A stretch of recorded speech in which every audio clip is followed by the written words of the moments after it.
cracked the code, but you'd still know the letters represented a language, even if you didn't know anything else about the author or his civilization. Language is recognizable, even if you can't read it.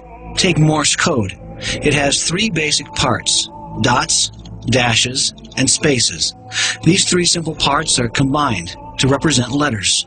There are 26 letters in the English language, which are combined to form over 400,000 words. Those words can, of course, be combined into an infinite number of sequences or sentences. There is evidence that DNA represents a language. 4 basic units, called nucleotides, combine into a code for 20 amino acids. From those few amino acids, the body forms more than 100,000 proteins. Even if you can't read DNA, it still has all the hallmarks of language, a language that biologists are just now beginning to crack.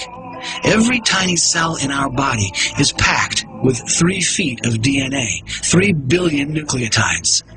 The similarity between DNA and human language is uncanny. In addition to codes, both use similar techniques to pack, access, rearrange, copy, and translate information. DNA seems to represent a language, the language of life. An unseen author, the creator of heaven and earth, has left a testimony of his existence in the DNA of every living thing. The information that is stored in the DNA molecule is pointing back to a designing intelligence. Now, why do I say that? It has to do with what we know about the cause and effect structure of the world.